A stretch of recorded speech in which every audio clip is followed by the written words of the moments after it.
to punish the lawful firearm owners in this country, and we'll have nothing to do with it. Thank you, Mr. Speaker. The honourable member will have 5 minutes of questions and comments when the issue returns, or this bill returns. Statements by members, déclaration des députés. The honourable member for West Nova. Thank you, Mr. Speaker. On August 30th, I went to Cape St. Mary in my riding of West Nova to highlight the financial support provided by the Government of Canada for the creation of the Cape St. Mary Lighthouse Park. Leadership and the dedicated support of many community volunteers, the Cape St. Mary Lighthouse Park will provide a focal point for showcasing the breathtaking views, beautiful sunsets, and rugged coastline along St. Mary's Bay. The park will also be home to the community's first Lost at Sea Memorial, which will commemorate the many local fishers who have lost their lives while trying to support their families back on dry land. I want to congratulate the committee that did excellent work to carry out this project. At the official opening of the park later this fall, congratulations on a job well done. Merci. The honourable member for Calgary Heritage. Mr. Speaker, constituents in my riding of Calgary Heritage are expressing genuine concern at the cash grab this government is making at the expense of small business owners. These measures penalize entrepreneurship and wrongly depict law-abiding small business owners who built their business models around long-established rules as somehow now cheating the system. In addition to insulting hard-working Canadians, the government is also threatening growth by disrupting a sector of the economy that accounts for much of the country's private labour force. Mr. Speaker, it is not too late for the government to backtrack from these harmful measures and to step away from a proposal that will prove punishing for many middle-class taxpayers. Will this government do right by business owners, or will they continue on this punitive path? The honourable member for Markham Thornhill. Monsieur Président. Mr. Speaker, last Monday, I had the pleasure of joining the Prime Minister and Executive Chairman of Alibaba, Jack Ma, at Gateway 17 in Toronto. Of consumers, and that high-quality products like fresh food, lifestyle brands, and travel experiences are hugely sought after by China's large and growing middle-class population who are looking online for the best products and experiences from countries like Canada. With the rise of the digital marketplace, Alibaba offers exciting new opportunities for Canadian small and medium-sized enterprises and businesses to sell to this market. I am proud of our government's initiative and efforts to invest in innovation and technologies crucial for the international trade and that supports Canadian businesses and entrepreneurs.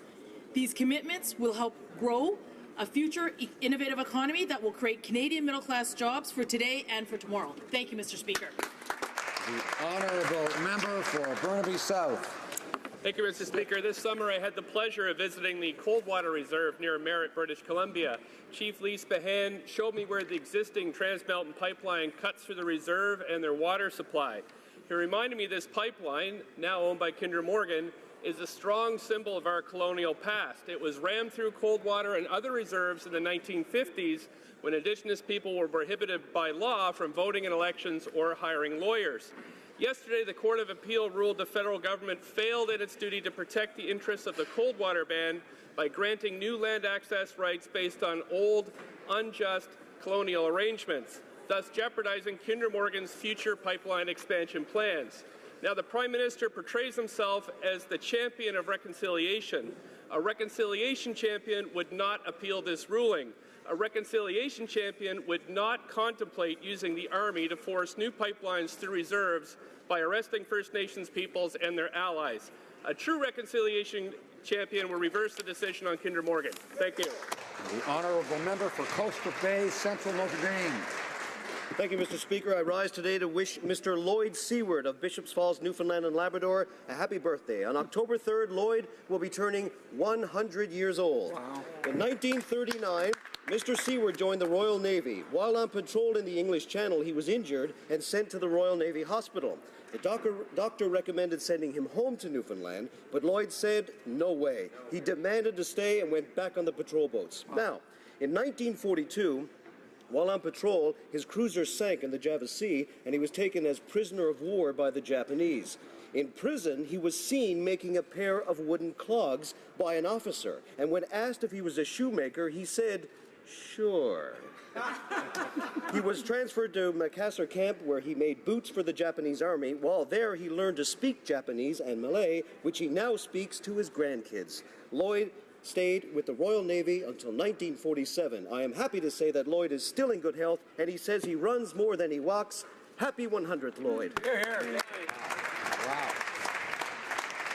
The honourable member for Lambton, Kent, Middlesex. Mr. Speaker, the Liberals don't want the small business tax increase debated in this House. So I'm going to take this opportunity to stand up for my constituents of Lambton, Kent, Middlesex and voice their concerns.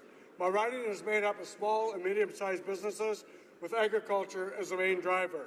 My constituents are concerned, they're frustrated and angry at this planned Liberal tax increase. 75 days were given during the busy season of harvest time for farmers to respond. So here's one of the big questions of my constituents. Why tax us and leave your wealthy Liberal friends untouched? It's called Liberal entitlement and hypocrisy. To the Prime Minister and the Minister of Finance, extend the consultation time and don't lock the doors on ordinary people who need to be heard. Hear, hear. Honourable member for Beaches, East York. Thank you, Mr. Speaker. On September 30th, we remember the children who survived the residential school system and those who didn't. But our historical mistreatment of Indigenous peoples extends well beyond residential schools and is our most fundamental injustice, one we must all be committed to correcting. An important step towards that reconciliation is education, and my office recently co-hosted a Kairos Kitschy blanket exercise alongside MPP Arthur Potts and Councillor Mary Margaret McMahon. I want to thank Kairos for their educational outreach, which should be in every school across Canada. Over 100 constituents joined us and dozens more attended our public forum on reconciliation that followed. The message my constituents asked me to take back is this: we've made the right commitments on access to clean water, on ending discrimination, on implementing UNDRIP, on meeting the needs of Indigenous children, among others. We must continue our work to ensure these promises are kept. Reconciliation depends upon action. Thank you, Mr. Speaker. Honourable member for South Shore, St. Margaret's.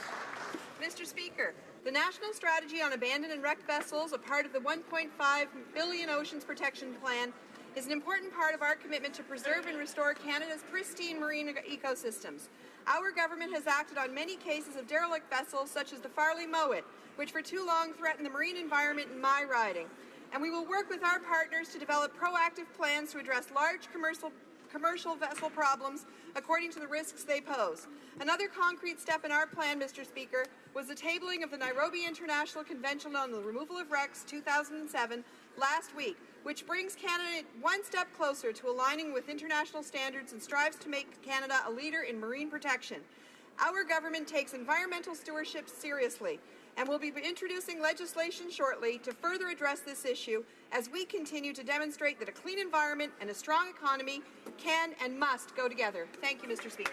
The honourable member for Battle River Crowfoot. On September 11th, a grass fire started on Canadian Force Base Suffield. The fire jumped the fire guard and spread to ranches, fields, losing nearly 90,000 acres. 160 cattle died, farms were evacuated, one farm site destroyed, and undetermined miles of fence and infrastructure burnt. An 89-year-old man has been left homeless, and winter feeding pastures have been lost and will take years to replenish. Residents had to leave their homes in the middle of the night, and everyone tirelessly fought this fire. Fires coming from CFB Suffield are common as they explode ordnances and carry out their exercises. There remains many unanswered questions about this fire. Why did the base cause a fire when southern Alberta was under a fire ban? Why was the base's emergency response so inadequate? I thank the Minister of Defence for meeting with me to hear my constituents' concerns. We hope that progress will be made quickly with the internal review, and the local community will be kept advised as to the process and results. Thank you, Mr. Speaker. The honourable member for York Centre. Mr. Speaker, On Friday night, Jewish people from around the world will observe Yom Kippur, the holiest day in Judaism. Yom Kippur translates to the Day of Atonement and marks the culmination of 10 days of reflection that began on Rosh Hashanah. This year, we have another cause for reflection. Yesterday, the Prime Minister inaugurated the National Holocaust Monument in Ottawa. This memorial will allow Canadians of all faiths to remember the 6 million Jews murdered in the Holocaust. It will ensure that the lessons of the Holocaust remain within our consciousness for generations to come so that we may never again see history's darkest period repeated. I want to recognize the hard work of the National Holocaust Monument Development Council, led by Friend Sunshine, and the incredible generosity and efforts of the many Canadians who work to make this dream a reality. In this time of reflection, may we resolve in our words and deeds to combat hate, intolerance, and anti-Semitism.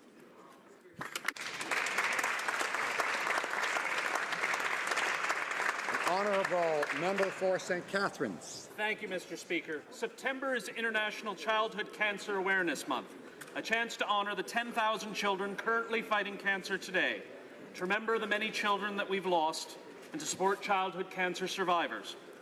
While over 75% of children survive cancer, more than 80% of survivors face late effects of their disease and harsh treatment, including heart failure, lung disease, and secondary cancers. There's no known cause for childhood cancer and therefore no prevention strategy. Our government will continue to support cancer research so that children will have the chance to grow up. I see many of my colleagues across the aisle on all sides of the House wearing gold pins today that were donated by the parents of Maggie Jenkins, who passed away in 2014 at the age of 13. It's clear to me that this House stands united on continuing to work to end childhood cancers for Maggie and for every other child suffering needlessly at the hands of this insidious disease. Thank you, Mr. Speaker.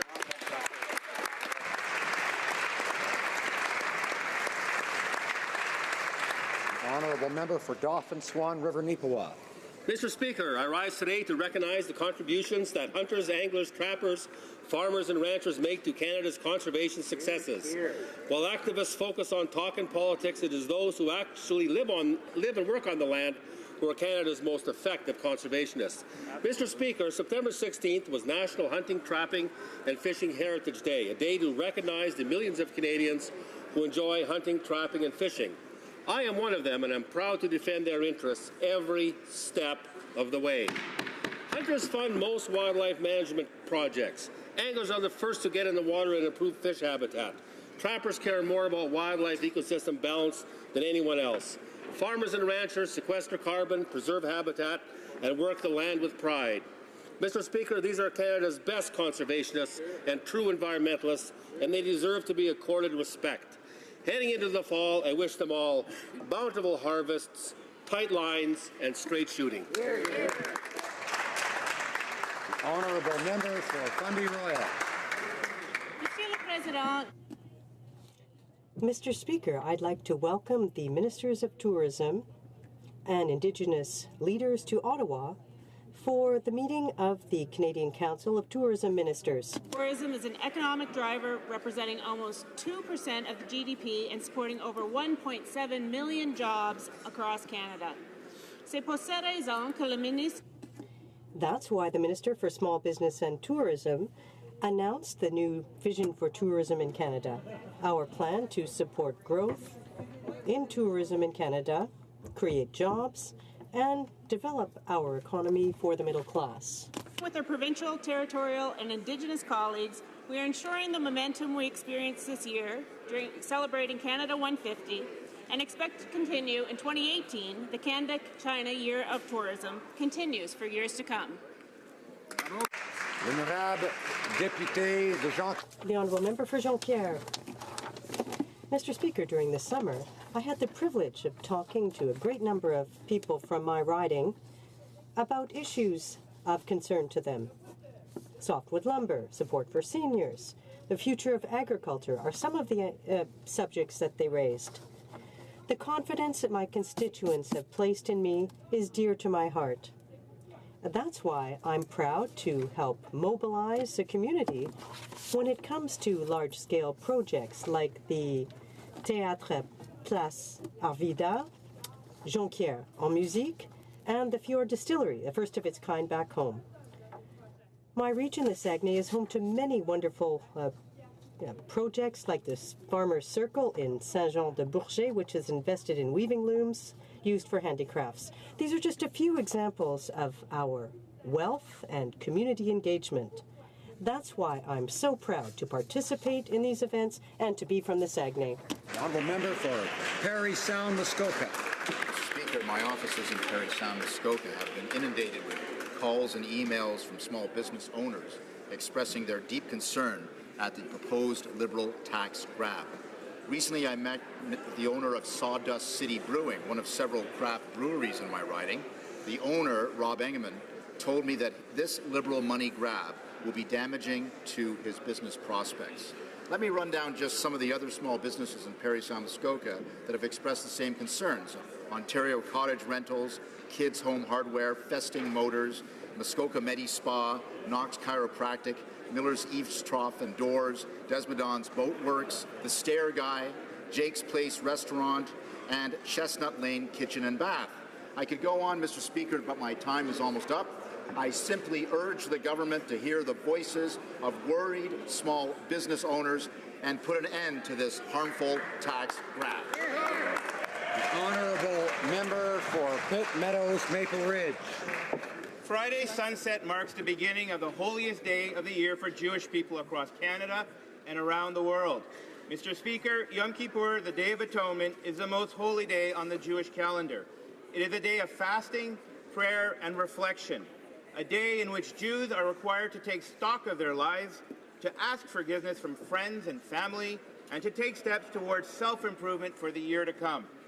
As my fellow Jewish Canadians gather on this holy day, I would like to remind all Canadians that diversity makes us stronger. We are a mosaic of other cultures, and in my riding of Pitt Meadows, Maple Ridge, I am proud of how we have created a place where all can come together to respect and celebrate the various religions, cultures, and differences that make our community and country great. Mr. Speaker, I would like to wish everyone observing Yom Kippur in my own riding, across Canada and around the world, an easy fast. Som Kal.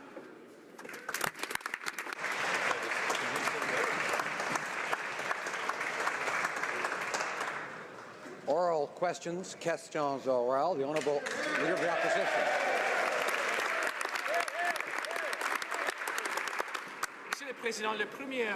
Mr. Speaker, the Prime Minister tried to conclude rushed to conclude a secret accord to pay off Omar Khadr.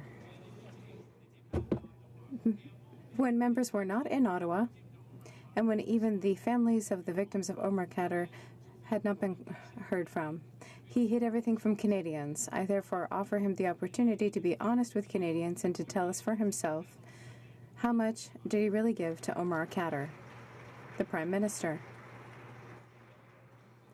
Mr. Speaker, the Omar Khadr issue is an issue that has to deal with only one thing, the behavior of the previous government, which did not defend and in fact even violated Canadian rights.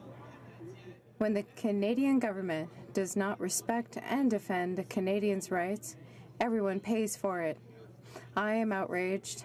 The opposition is outraged. Canadians are outraged about this payment, and I understand they should remain outraged.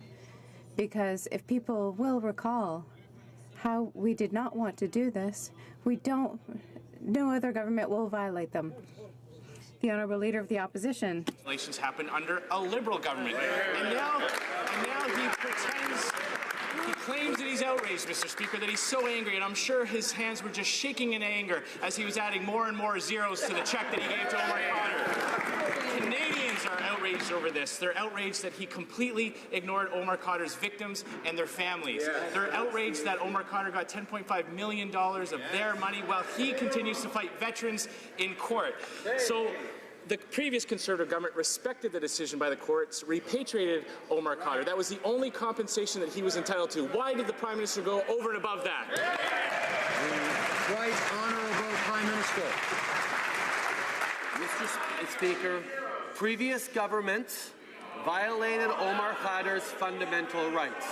What is at issue is not Omar Khadr's behavior, it is the behavior of Canadian governments. When the Canadian government does not defend people's rights, we all end up paying.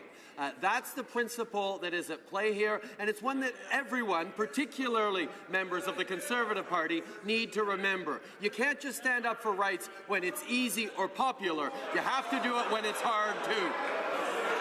Honourable Leader of the Opposition. Mr. Speaker, the Minister of Finance said that the Liberal tax reform plan has problems. I am impressed by the capacity of the Minister to underestimate things. And yet, the Prime Minister insists that he will not back down on these tax increases. Does the Prime Minister agree with the Minister of Finance, who said that the plan is a problem, and will he back down on it? The Right Honourable Prime Minister. Mr. Speaker, for weeks, for months, we've been hearing from Canadians that have questions and concerns about our proposal to make sure that all Canadians pay their fair share of taxes. We have heard those concerns, and we can reassure Canadians that we are going to continue to protect and to help the middle class while asking the wealthiest Canadians to make sure that they pay their fair share of taxes. That's what Canadians expect from this government, and that is what we are going to do. The Honourable Leader of the Opposition. These tax issues are clear. It was our Conservative government who lifted more than 1 million low-income Canadians off the tax rolls altogether. And the Parliamentary Budget Officer confirms that Conservative tax changes benefited low and middle-income Canadians far more than any other group. Right. This Prime Minister decreased tax revenue from the 1% by over $1 billion, and he's raised taxes on 81% of middle-class families who are paying almost $1,000 more per year because of him. So why is it that every time this Prime Minister tries to help the middle class, they always wind up paying more? Right Honourable Prime Minister. On the contrary, Mr. Speaker, the very first thing we did was lower taxes on the middle class and raise them on the wealthiest 1%. And Canadians might ask why the Conservatives voted against those measures. The next thing we did was bring in a Canada Child benefit that gives more money to 9 out of 10 Canadian families by not sending child benefit checks to millionaires, a program that will lift hundreds of thousands of kids out of poverty.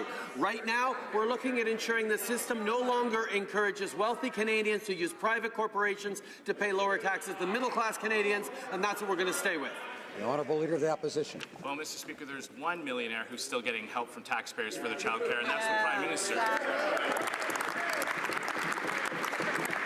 We know that the Prime Minister currently owns at least 2 numbered companies which help manage his vast family fortune. We also know that he incorporated a small business back when he was billing charities thousands of dollars just for the privilege of listening to him speak. But now he wants to kick the ladder out from other small business owners who are trying to get their own operations off the ground. Can the Prime Minister explain why he set up his speaking business? Was he one of the wealthy Canadians who incorporated to avoid paying taxes? Right Honourable Prime Minister.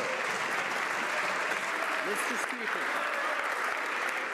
we recognize that we have inherited from previous governments, including the Conservative government, a system that favors the wealthy, that offers advantages to wealthy Canadians, not there for middle-class Canadians. We have committed, both in the election campaign and since, to fix that system, to change those rules, to make sure that we are giving help to middle-class Canadians or those working hard to join it, and not to the wealthiest Canadians. The previous government was quick to help wealthy Canadians. We're focused on the middle class and those working hard to join it.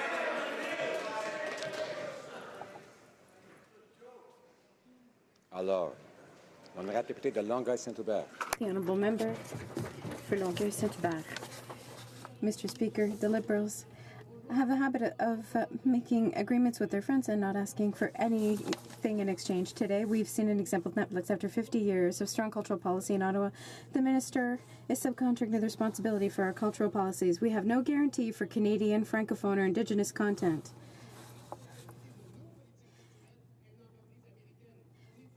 Have we decided to subcontract the responsibility for our cultural policies to an American corporation? Mr. Speaker, we are determined to defend the creative sector with new investments that open possibilities for producers and creators all over Canada. Our plan for a Creative Canada will fund Canadian content that is high quality, unique, and varied for Canadian publics and publics throughout the world. We have unprecedented investment from Netflix. And other investments have been announced that will create good jobs for Canadian producers. Canada is a good place for investment. We are proud of our cultural communities, and we will continue to invest in our future. Island Powell River. Well, Mr. Speaker, it almost sounds like this government plays favorites with our friends to the south. The Canadian media industry asked for a level playing field on publicity, yet in the announcement today, the minister failed to mention anything about Google, Facebook, Twitter, or YouTube. And worse, this government spent $13.7 million on ads on those platforms. So while our industry is in danger, the government is giving money to foreign companies without asking them to pay their fair share. When will this minister protect Canadian content and jobs? Honourable Prime Minister. Canadians have world-class content creators and creative industries, and we know that investing in them and supporting our creators is the best way to ensure not just that Canadians hear our stories, but the people around the world understand and hear the stories that Canadians have to tell. We're incredibly proud of the innovative work that our Minister of Heritage has done to look at the future of broadcasting, of creativity, and recognize that we can move forward with strength and pride, relying on the extraordinary capacity of our creators to create great content for the world. The Honourable Member for Longueuil-Saint-Hubert. Mr. Speaker. To recommendations from the industry or provincial governments. She automatically rejected the possibility of making foreign companies pay their fair share like any other Canadian companies. She claims she doesn't want Canadians to pay more tax, yet how interesting to note that Netflix raised its prices, netting themselves almost $100 million more just before announcing the deal. Coincidence? The minister might be proud of this, but the cultural sector is worried. $100 million per year. Hadn't Netflix already committed to spending that on Anne of Green Gables? Right. Honourable Prime Minister.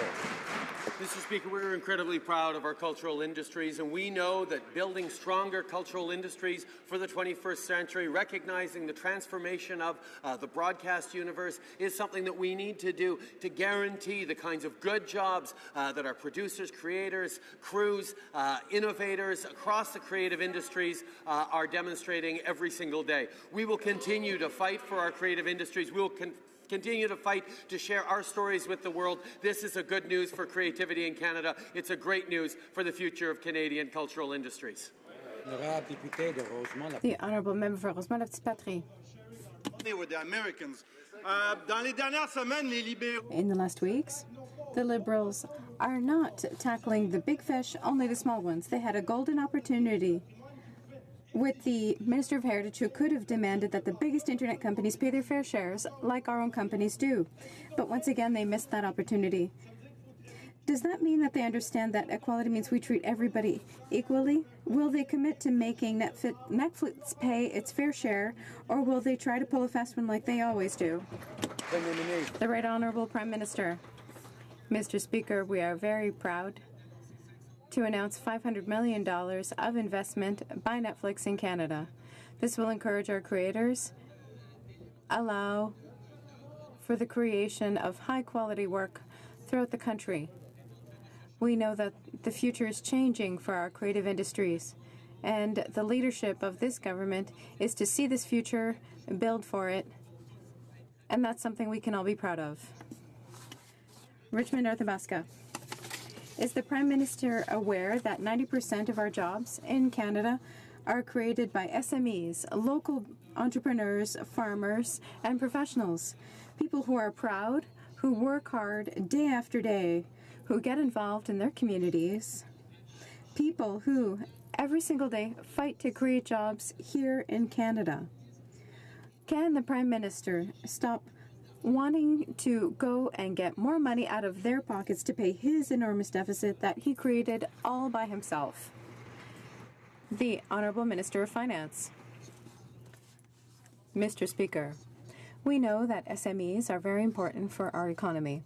We know that it's very important to have a tax rate for them that is very low.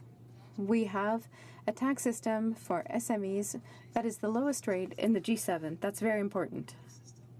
At the same time, our system must be fair.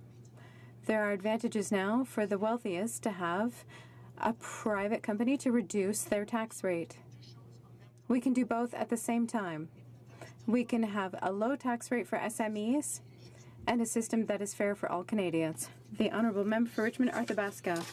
Mr. Speaker, only the Liberals can believe that you can create jobs by raising taxes on people. Only a Liberal Prime Minister would dare to lecture entrepreneurs by saying they don't pay enough taxes when he himself will never pay under this proposed tax reform. Only a Liberal Prime Minister could lecture local entrepreneurs when he cannot even manage his own deficit. My question is simple. Will the Prime Minister do his job and let job creators do their job, which is to create jobs? The Honourable Minister of Finance. Mr. Speaker, we are doing our job here. It's very important to ensure that there is growth. It's very important to improve the situation of the middle class with our tax cuts for the middle class. At the same time, we've done something important for Canadians of the country. The Canada Child Benefit, which helps families, but at the same time helps our economy. With the growth in our economy, it's very important to continue with a tax system that is fair. That's our goal, and that's important for our economy. House Leader. Mr. Speaker, the Minister of Finance committed in writing, and I quote, to abstain from any participation in any matters or decisions relating to Morneau-Chapelle. Today, experts told the Finance Committee that as a result of the Liberal changes, the Finance Minister's changes, individual pension plans will become more popular and more used. A witness also said that the minister's family company, Morneau-Chapelle, provides individual pension plans to Canadians. Why didn't the minister recuse himself from discussions surrounding these changes? Honourable Minister of Finance. Mr. Speaker, one of my key jobs as Finance Minister is to make sure that we have a tax system that's not creating inappropriate incentives. Right now, we have a system that creates inappropriate incentives for the wealthiest to arrange their affairs in such a way that they can pay lower taxes than the middle class. So we are going to make sure that our system is actually fair. At the same time, what we want to do is make sure that there's incentives for businesses to invest in their business, to grow the economy, to create jobs. We are doing this. It's going to make an enormous difference, a continuing difference for our economy and for Canadians across our land. Honourable Opposition House Leader. Mr. Speaker, it's not answers like that that are causing Canadians to become suspicious. It is clear that Morneau-Chapelle has a very clear opportunity to benefit from these changes. The minister told Canadians in writing that he would recuse himself from any discussions surrounding Morneau-Chapelle. Again, I ask the minister, why didn't he not recuse himself when discussions around these tax changes came up when they so clearly affect his family company? Honourable Minister of Finance. Mr. Speaker, taxes affect every Canadian across our country. They affect every business across our country. And what we know is that what we've done with taxes since we've come into office has been particularly important for our economy, lowering taxes on middle-class Canadians while we raise them on the top 1%. Introducing the Canada Child Benefit, creating a great situation for 9 out of 10 families, helping our economy at the same time. Now, we are going to make sure our tax system is fair for the long term. We're going to make sure people continue to invest in our economy, and we can do those two things at the same time. Honourable Member for Carleton. Andrew Lovell is a farmer from New Brunswick who's looking forward to passing his farm on to his kids.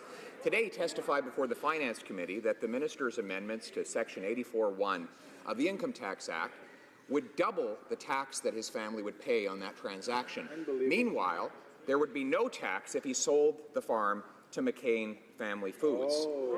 Mr. Speaker, that means that farms like Andrew's will be taken over by big corporate giants. Will the minister announce today that he's backing down on the draft legislation that would take Andrew's farm out of his family? Honourable Minister of Finance.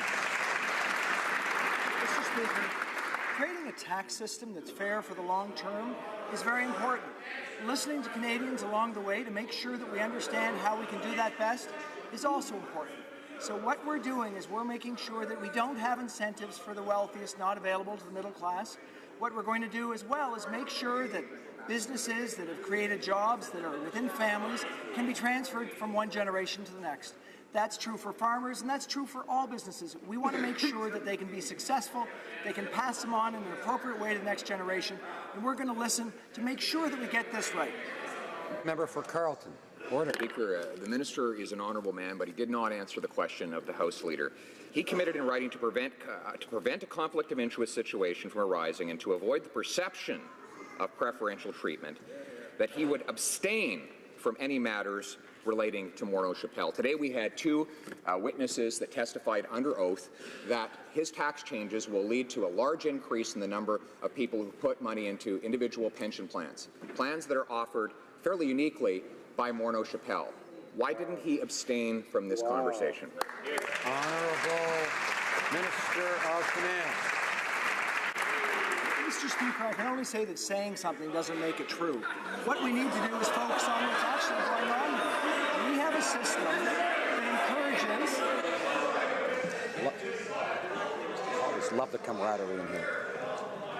Order, order. I have to hear the answer from the Honourable Minister.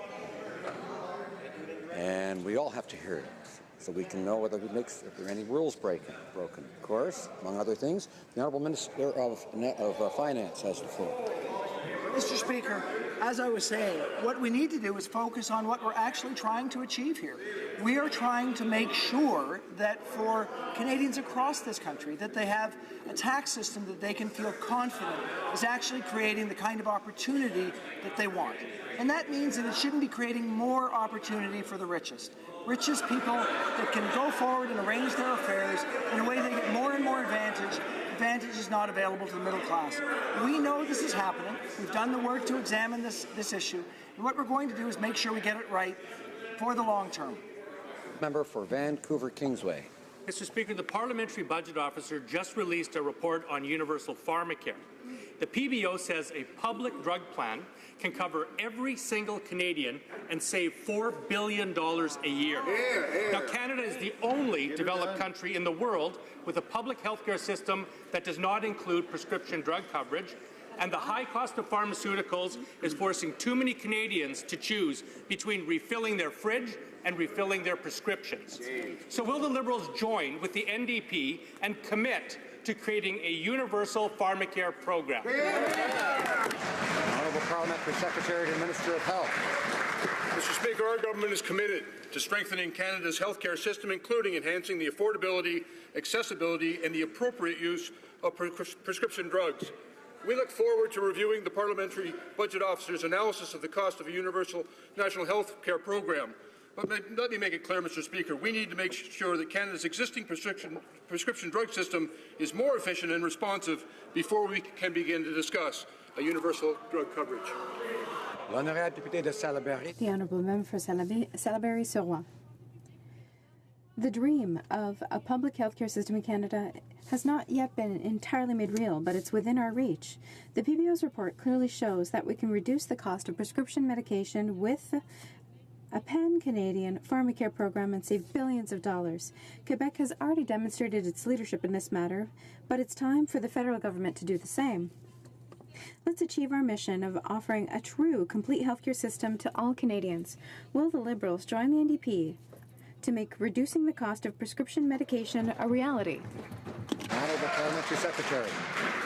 And Mr. Speaker, by taking bold steps to address affordability, accessibility, and appropriate prescribing, we are working with all of our provincial partners to bring prices down and to improve pharmaceutical management.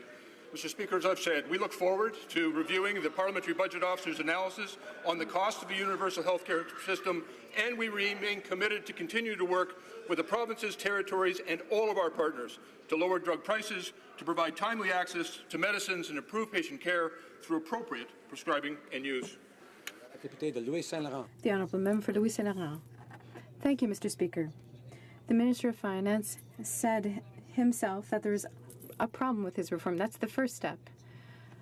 but I'll help him move along in his thought process. Small businesses are paying more taxes, whereas the private companies, like the ones that he has, are affected by it. Small businesses are going to pay more.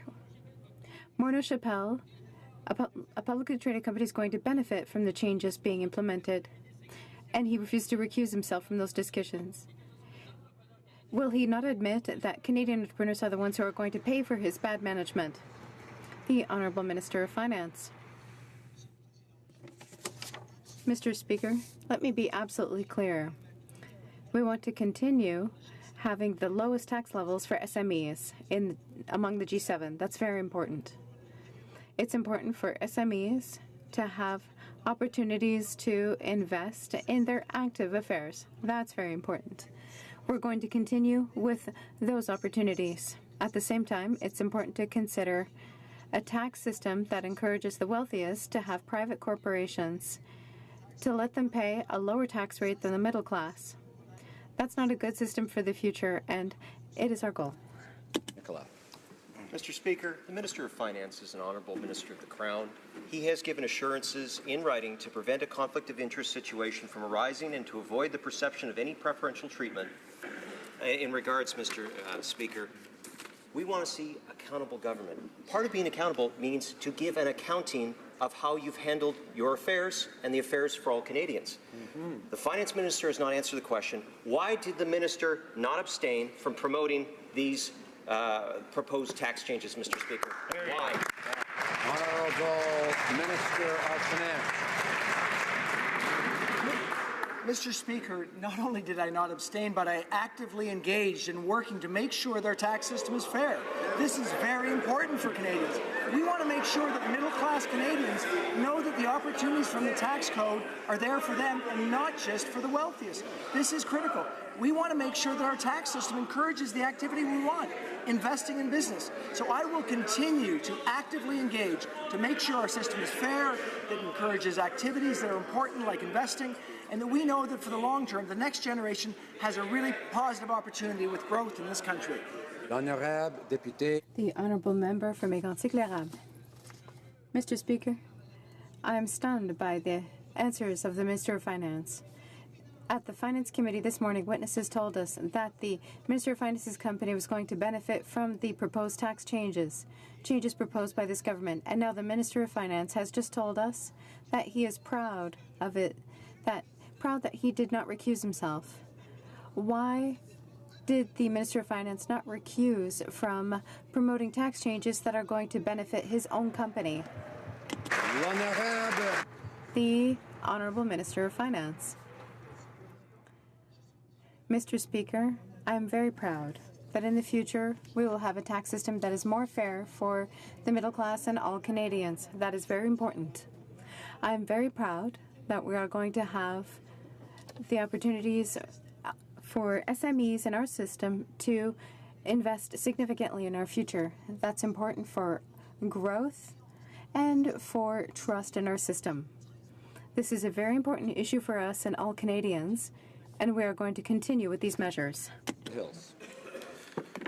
Mr. Speaker, the responses from the Minister of Finance I find very disconcerting. We heard from two witnesses at the Finance Committee today that the changes proposed by the Liberal Tax Minister, or the Liberal Finance Minister, could very well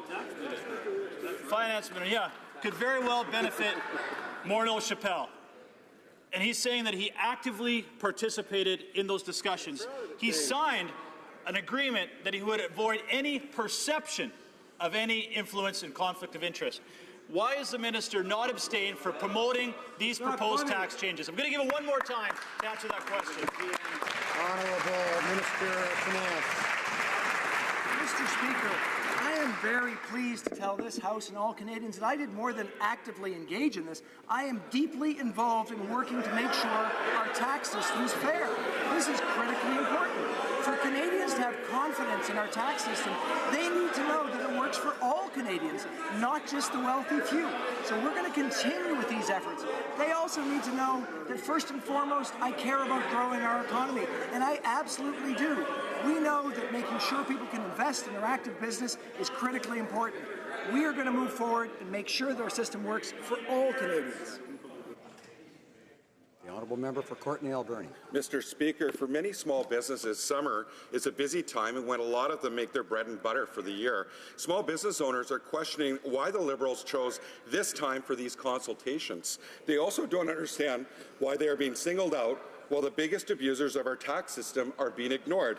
So instead of shutting down these talks in a few days, will the Liberals extend the consultation period and expand the scope to include big business, CEOs, and tax havens? Let's put the fairness back in tax fairness.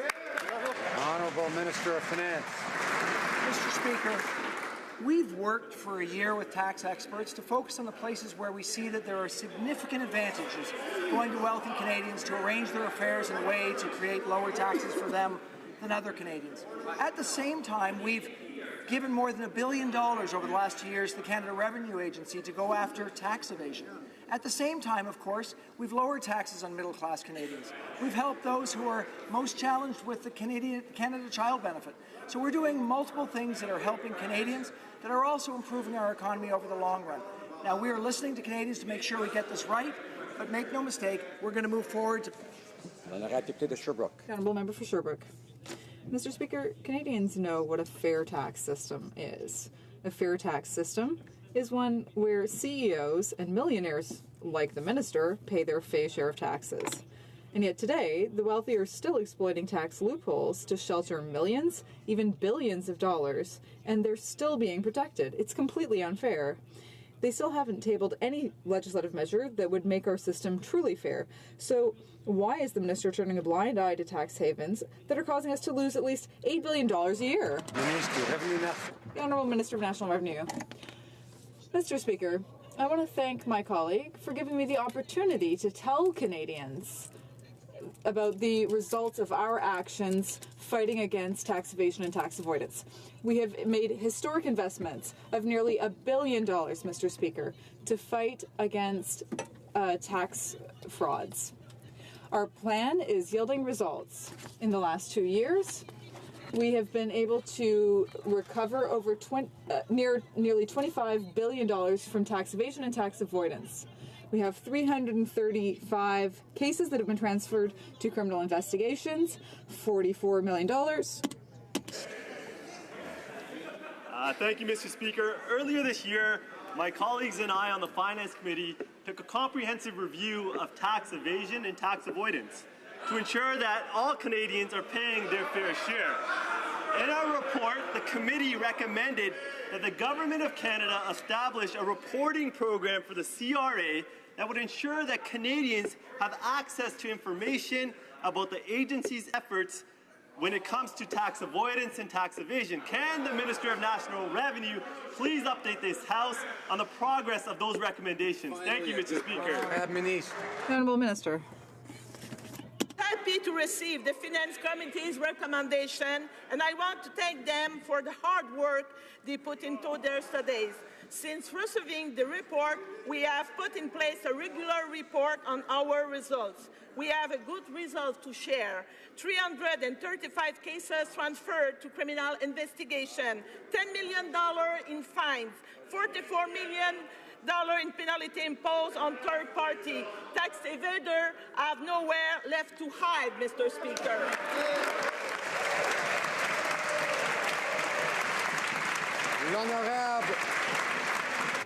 The Honourable Member for Beauce. Mr. Speaker, deeply concerned to hear the decision from the U.S. to impose a levy of 220% on Bombardier's aircraft. This will put many Canadian jobs and businesses at risk, and it is time to end, to end this subsidy race, because, it is unfair, and we cannot do that anymore. So my question to the Prime Minister, can he have a better solution? We have a better solution for him. It is time to sign a new international aircraft agreement to get rid of subsidies and to be sure that we live in a free market. Honourable Minister of Foreign Affairs. Mr. Speaker, we will always defend Canadian companies and Canadian workers against unfair and costly protectionism. While this is only a preliminary determination by the Commerce Department, we strongly disagree. Boeing's petition is clearly and unfairly aimed at eliminating the C-Series aircraft from the U.S. market. We will continue to raise this issue at the highest levels. We're going to defend our workers. We're going to defend our aerospace sector. The Honourable Member for Beauce. Boeing's decision was disappointing for Canada, but the minister's response is even more disappointing. She's not fighting for Canadian taxpayers, and the real solution is to lower taxes and to sign a new agreement to cancel those subsidies. But the Minister of Finance, most importantly, should have policies to promote growth in the country. But according to a witness who appeared before the committee this morning, he's creating policies that will help his own firm, Morneau Chappelle, have more clients. And so he himself is benefiting when he writes that he is going to have pro-Canadian policies. Honourable Minister of Finance. Mr. Speaker, we want to talk about economic growth. It's very important. We are currently doing very well. We are in the best position that we've been in for the last decade. We have a very significant rate of growth. In fact, we have the highest rate of growth that we've had in years. That means even higher than other G7 countries. Over almost 400,000 new jobs have been created over the last 2 years. So we're in a very good position. We need to continue going down that road in the future, and that's why we are continuing making investments in our economy. Very sound, Muskoka. Speaker, the process for replacing Canada's fighter jets has disintegrated into a very expensive and embarrassing mess for the Liberals. Dithering with interim jet purchases and made-up capability gaps, the Liberals have now painted themselves into a corner after refusing to engage in an open and transparent competition and opting for a sole source jet from Boeing. Can the Prime Minister speak to the status of the sole source Super Hornet purchase after he himself confirmed that Canada won't be doing business with Boeing anymore?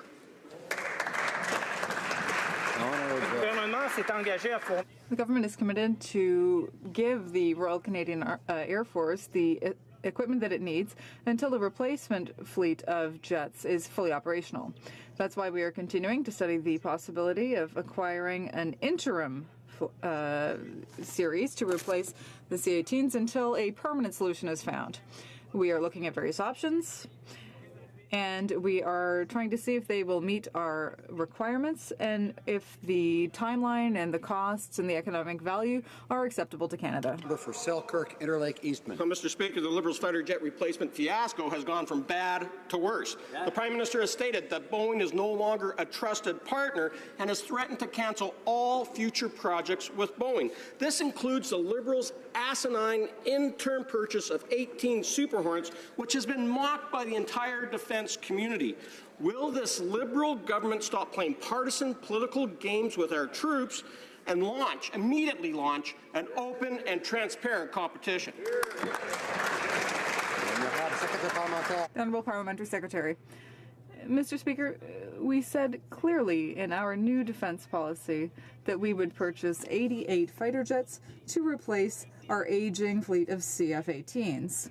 And we will ensure that we have an interim solution so that we can meet our NATO and NORAD obligations and to ensure the safety of Canadians. Report Moody Coquitlam. Foreign diseased fish are now in Pacific waters threatening wild salmon. Industry knows it, the courts recognize it, and yet this government ignores it. Shame. More than 5,000 Canadians wrote the Prime Minister demanding his government take action. The government's response? Silence. When will the government follow its own rules and regulations, and when will the Liberals stop the transfer of dangerous, infected salmon into BC waters? The Honourable Parliamentary Secretary for Fisheries and Oceans.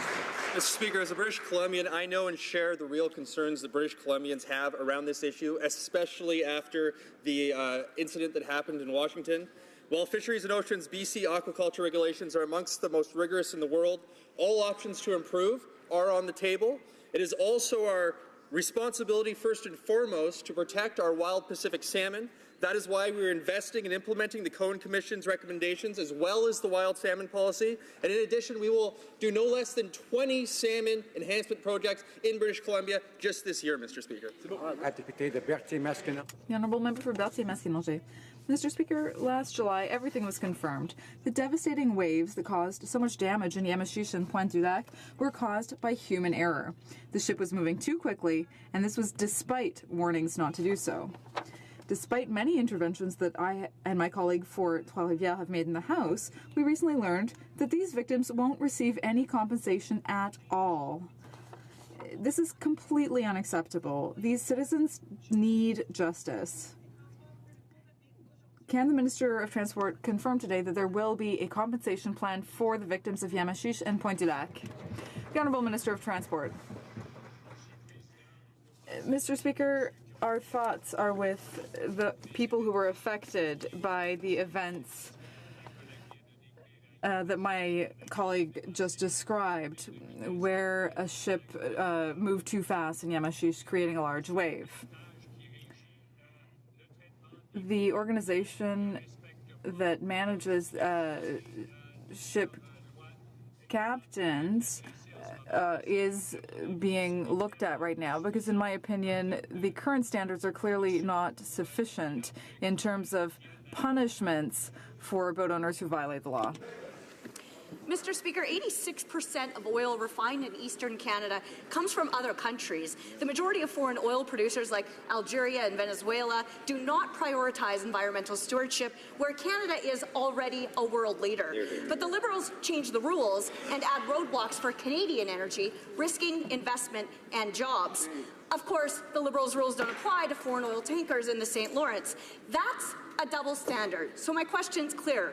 Will the Liberals add upstream and downstream emissions assessment as a condition for foreign oil imports? Honourable Minister of Natural Resources. Speaker, the interim principles that we established in 2016 apply to the Energy East project, the very same assessment. And by the way, the assessment of the projects that have been already approved resulted in 3,000 jobs for the Nova Gas pipeline, 7,000 jobs for the Line 3 replacement project, 15,440 jobs for Trans Mountain expansion. Order. I need to hear order. We need to hear people say order. The Minister of Natural Resources has about 10 more seconds. He doesn't maybe realize. No, I guess he's all done. Yes, he's done for now. Honourable Member for Lake. Honourable Minister of Natural Resources. Mr. Speaker, if the honourable member and the House wants to know about more jobs created in the energy sector, I would invite the question. For Lakeland. Well, Mr. Speaker, lots of talk and no answers. A 2014 Worley-Parsons study, before the Liberals created complete chaos, said Alberta's regulatory standards are the best in the world. Yeah. Wow. But the Liberals are deliberately stopping Canada's highly regulated, socially and environmentally oil from getting to market with roadblocks and delays, but not oil from regimes with abysmal human rights and environmental records. Right. Liberal uncertainty actually puts world-class Canadian energy second. Right. When will the Liberals finally champion Canadian resources and stop putting Canadian oil and gas workers out of jobs? Honourable Minister of Natural Resources. Mr. Speaker, we are deliberately creating good jobs in the energy sector throughout the country and mostly in Alberta. I could go on. The Orno Appetite Mine, 910 jobs. The Woodfire LNG, 700 jobs. We have created thousands of jobs in Alberta, in Saskatchewan, in British Columbia, and across the country in the energy sector because we know natural resources drive the Canadian economy, and they will continue to under this government.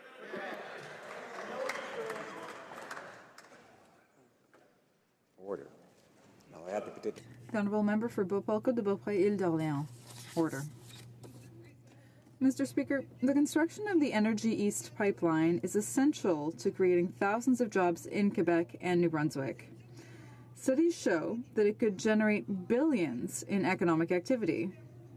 The Liberals never intended to support this project, which is so important for Eastern Canada. They would rather make ideological decisions than share our resources all across Canada, from coast to coast. This Prime Minister claims to defend the middle class, so why won't he stand up for good jobs here in Canada? Honourable Minister of Natural Resources. Mr. Speaker, we have been saying since this government was elected that it is a primary ambition of the Government of Canada to move our resources to market sustainably, that environmental stewardship and economic growth go hand in hand, and the third pillar is meaningful consultation with Indigenous communities. We have changed the process. We have made sure that all three pillars have been essential in the way we have made decisions, and in so doing, have created tens of thousands of jobs for Albertans and Canadians. We think that's not a bad record in less than 2 years. Member for Pickering Uxbridge. Mr. Speaker, this year we celebrate the 150th anniversary of Confederation, and we can reflect on the legacy for the future. Despite the important milestones witnessed in these 150 years, women, girls, and gender nonconforming people still face hardships. There is more work remaining for gender equality to become a reality in Canada. Can the Minister of Status of Women update this House on how our government is contributing to the overall goal of building a strong and independent women's movement? Honourable Minister for the Status of Women. Mr. Speaker, I'd like to thank the honourable member from Pickering Uxbridge for her commitment to gender equality. We all agree that a strong and resilient women's movement is integral to the sustainability of our collective efforts. Since forming government, Mr. Speaker, our governments relied heavily on the expertise of leaders from the women's movement to shape the first federal strategy to address and prevent gender-based violence.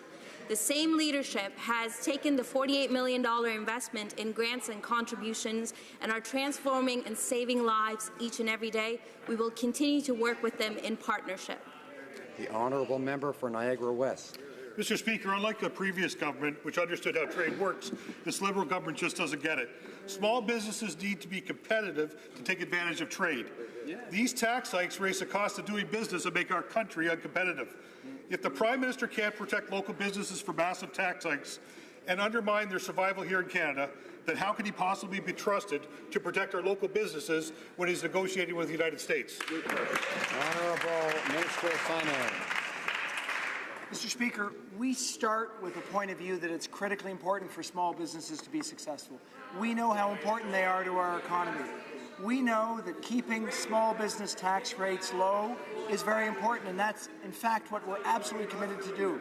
We also know they need to be able to continue to invest, so they will be able to continue to invest. What we also know is that the next generation of small business owners want to have a fair tax system so they can have the opportunities to invest and to do it as well.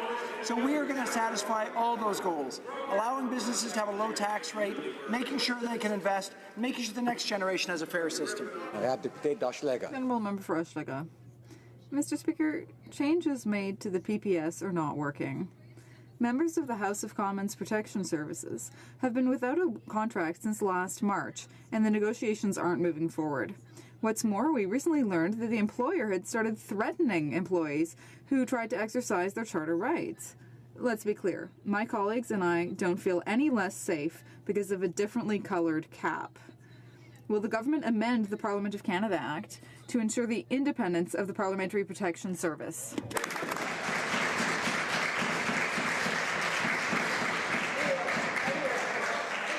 The Honourable President of the Treasury Board. We have much respect for the public service, and we will continue to do things for the public service, including for the PPS. Monsieur le Président, cet été, j'ai eu l'occasion de me promener dans mon... This summer, I had the opportunity to walk around in my riding of Marc-Aurèle-Fortin and to talk with a lot of people. And I could see how much our roads are being used. Can the Parliamentary Secretary to the Minister of Infrastructure and Communities inform this House of the measures taken to support public transit in Laval, to improve the quality of life of workers and the families who use public transport every day. Honourable Minister, or rather the Honourable Parliamentary Secretary. Thank you, Mr. Speaker. First, I'd like to thank my colleague Marc-Aurèle Fortin for his question and for his devotion to his constituents in Laval. Recently, with 4 of my colleagues, I was pleased to announce that our government will be contributing more than $6.9 million into 29 public transport projects in Laval, including the purchase of 29 hybrid buses, the renovation of many storage garages, and other replacements. Public transport is good for Quebec and for Canada. Order. The Honourable Member for Pierre Boucher, Les Patriotes Verchères.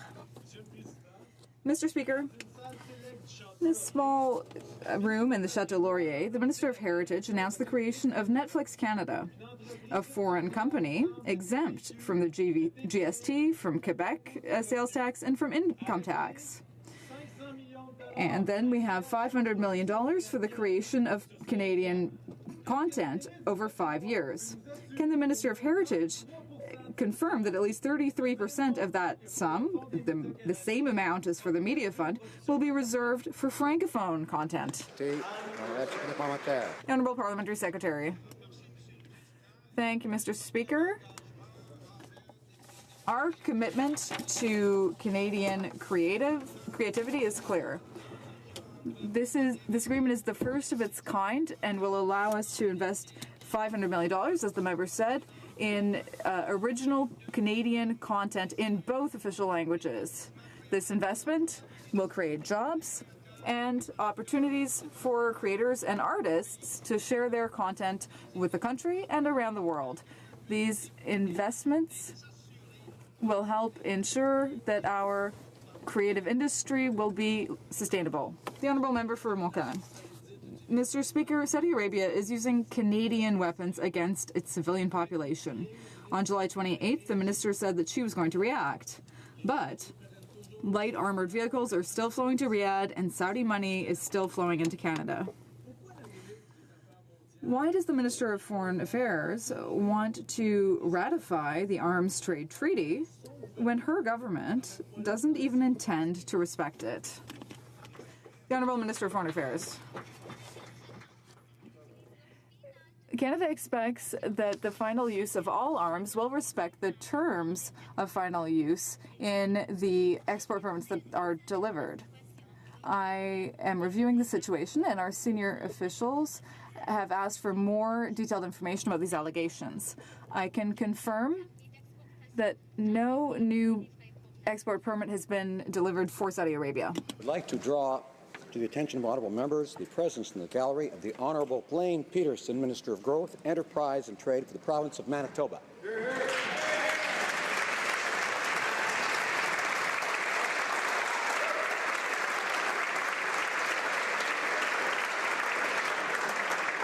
And now I believe the House Leader for the official opposition has the usual Thursday question. Thank you, Mr. Speaker. Well, you may recall last week I asked the government House Leader if we would have an opportunity to be able to have a supply day so that we could discuss some of the important issues that are affecting Canadians. Now, we know what we're all hearing about, and so this week we did ask the government, because they had given us any opposition days over the last 2 weeks, if we could possibly have a take-note debate. You may recall the last Parliament, at this point, we already had 9 take-note debates, whereas in the Parliament currently that we're in, we've only had 2. So there is a reason to have granted us a take-note debate. That wasn't allowed, so we've had no opportunity. Basically, members of Parliament have been completely shut out of the consultation process on these tax changes that are so fiercely impacting and concerning Canadians right across the country. So I would ask the government House Leader if she or her representative would be able to answer what the upcoming business is, and if we would be able to have a supply day so that we can discuss some of these important issues. Thank you.